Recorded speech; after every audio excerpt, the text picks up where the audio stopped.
Assalamualaikum warahmatullahi wabarakatuh. Kali ini saya akan sharing tentang dunia parenting. Bagaimana pengasuhan kita terhadap anak-anak agar membuat kecerdasan mereka bertambah dan optimal. Bapak, Ibu, teman-teman sekalian, proses parenting sebenarnya adalah proses mendidik diri orang tua itu sendiri. Karena sejatinya kita perlu terus belajar, mengupgrade diri kita, memantaskan diri kita untuk bisa menjadi orang tua yang terbaik buat putra-putri di rumah. Teman-teman sekalian, untuk menjadi orang tua yang hebat, orang tua yang terbaik bagi anak-anak kita, ada 3 hal yang perlu untuk kita perhatikan. Untuk itu, mari kita pelajari bersama ya, apa saja tuh 3 hal yang akan mempengaruhi pola pengasuhan kita terhadap anak-anak. Yang pertama adalah miliki growth mindset. Growth mindset artinya adalah mindset tumbuh. Kita perlu memiliki pikiran yang bertumbuh supaya anak-anak kita juga lebih mudah untuk memiliki mindset yang bertumbuh.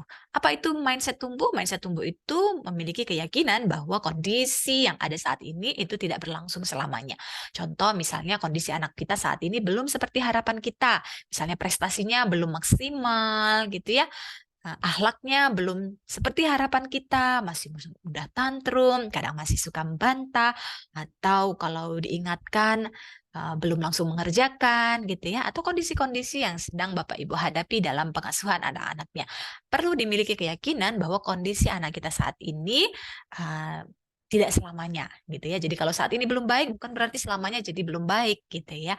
Kalau saat ini masih banyak keluhan yang kita hadapi, bukan berarti selamanya seperti itu. Jadi orang-orang bermindset tumbuh memiliki keyakinan yang optimis, keyakinan yang positif bahwa suatu saat anaknya bisa menjadi seperti yang ia harapkan, bisa berprestasi, bisa akhlaknya mulia, bisa sukses, bisa luas rezekinya, bahkan bermanfaat bagi banyak orang. Itulah kiranya mindset yang perlu kita tanamkan. Bahkan saya pernah mendengar bahwa kalau ingin anak-anaknya sukses, maka orang tua harus memiliki harapan yang besar, harapan yang tinggi pada anak-anaknya. Maka kalau ingin memiliki harapan yang tinggi, maka tentu kita harus memiliki growth mindset. Ya, tetapkan kita ingin anak kita seperti apa sih?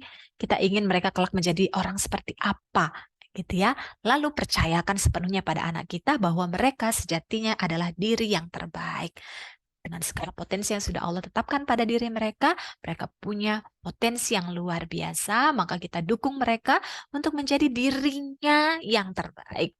Bukan yang versi kita tentunya, tapi yang versi anak kita. Begitu ya. Yang kedua adalah miliki positive feeling. Positive feeling artinya kita memiliki perasaan yang bahagia, perasaan yang ridho kepada anak-anak kita.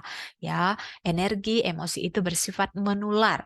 Maka kalau kita memiliki ganjalan ya ataupun hambatan emosi kepada anak kita, maka anak bisa merasakannya. Dia merasa tidak dicintai, dia merasa tidak dihargai, dia merasa dirinya tidak berharga.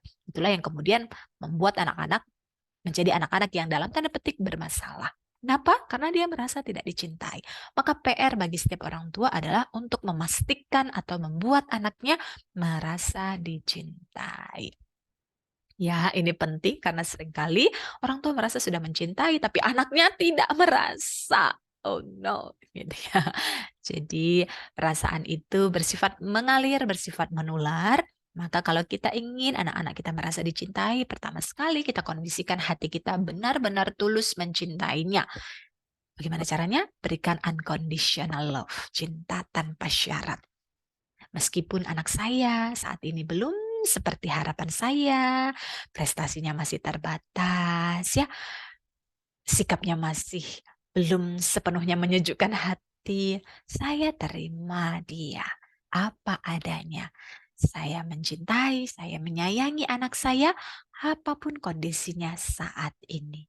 Penerimaan akan membuat hati kita damai, membuat hati kita lapang, dan kita lebih optimis, lebih bersyukur atas keberadaan anak kita, apapun kondisinya saat ini. Penerimaan akan membuat anak-anak merasa diterima apa adanya, diterima tanpa syarat. Dan hal yang paling penting adalah ketika anak-anak merasa diterima, dia akan menjadi dirinya yang terbaik dan potensi dirinya juga akan berkembang optimal. Maka terima dulu kondisi anak kita saat ini dan pasrahkan ke depan anak kita akan jauh lebih baik, bahkan melampaui harapan kita. Oke, itu yang kedua, memiliki hati yang bahagia, hati yang ridho, penuh cinta pada anak-anak kita. Yang ketiga tentu saja adalah tindakan yang penuh cinta atau disebut dengan loving kindness. Setiap orang tua perlu menunjukkan dalam perilaku, tidak hanya dalam lisan bahwa I love you nak, gitu ya, tapi juga perlu dibuktikan lewat tindakan. Tindakan inilah yang akan membuat anak kita merasa dicintai. Apa saja cara yang bisa membuat anak kita merasa dicintai lewat tindakan kita? Ada 5 five love language ya dari Gary Chapman. Yang pertama lewat sentuhan fisik. Saya pernah mendapati seorang klien, anak siswa ya di konseling siswa di sekolah menyampaikan bahwa dia tidak merasa dicintai, dia merasa ibunya lebih perhatian, ibunya lebih sayang pada adiknya. Kenapa? Karena adik sering dipeluk ibu, sedangkan aku tidak. Ya, jadi kita perlu sering-sering memberikan pelukan, kecupan hangat untuk membuat anak-anak kita merasa dicintai. Dan bahkan ya, pelukan yang hangat, kecupan penuh cinta itu membuat anak merasa dicintai dan membuat emosinya lebih stabil dan damai. Yang kedua adalah lewat hadiah. Ya, anak-anak merasa dicintai ketika dia diberikan hadiah. Tentu saja kita bisa memilih hadiah-hadiah yang kiranya bisa mengasah kreativitasnya, hadiah-hadiah yang bisa bermanfaat buat studinya, buat dirinya, hadiah-hadiah yang bisa bermakna lebih positif, misalnya buku, alat tulis, atau mainan-mainan yang mengasah kreativitas anak-anak, ataupun hal-hal yang ia inginkan dan masih sesuai dengan standar yang kita tetapkan. Kemudian yang ketiga adalah pelayanan, ya. Pelayanan artinya kita melayani anak-anak kita agar mereka merasa dicintai, bisa dengan menyiapkan sarapan, bekal, ya, dengan hati yang penuh cinta gitu ya, menghadirkan masakan dan makanan yang bergizi, sehat, halal, thayyib buat anak-anak, ataupun pelayanan-pelayanan yang lainnya ketika misalnya anak-anak minta diambilkan apa, disiapkan apa, ataupun dalam hal-hal lain yang dia minta. Ketika kita segera memenuhinya, anak tentu akan merasa dirinya berharga.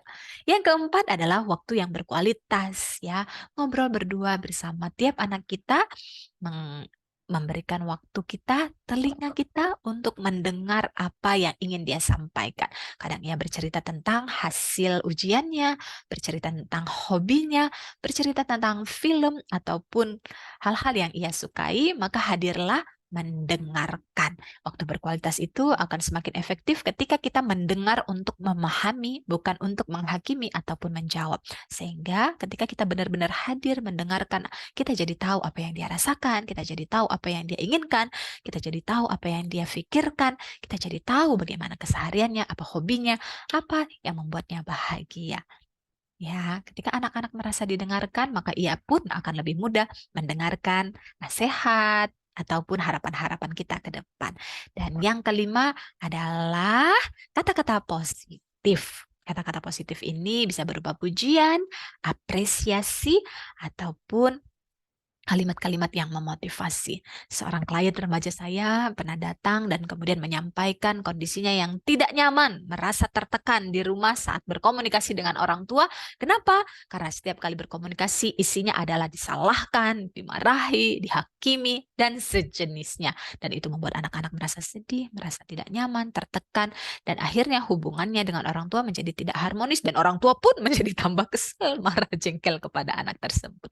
Nah, kitalah yang bisa mengendalikan keadaan, Bapak Ibu sekalian, karena kitalah orang dewasanya, kitalah orang tuanya, maka mulai perbaiki cara kita merespon anak-anak kita, mulailah dengan berkata-kata yang positif, berkata-kata yang menyejukkan hati, tidak menghakimi, tidak menyalahkan, tidak memojokkan anak-anak dalam bahasa komunikasi kita. Ya, lebih bagus fokus mengapresiasi, menghargai, memuji, itu akan lebih memberdayakan. Maka kita harus bisa untuk berdamai dengan kondisi-kondisi yang belum ideal di sekitar kita, kondisi-kondisi yang belum ideal pada diri anak-anak kita, agar kita bisa lebih baik pengasuhannya, lebih bahagia, lebih optimis, dan insya Allah anak-anak kita akan menjadi anak-anak yang berprestasi, anak-anak yang cerdas, anak-anak yang bermanfaat dan bisa menjadi dirinya yang terbaik, menyejukkan hati. Semoga bermanfaat. Jangan lupa libatkan Allah.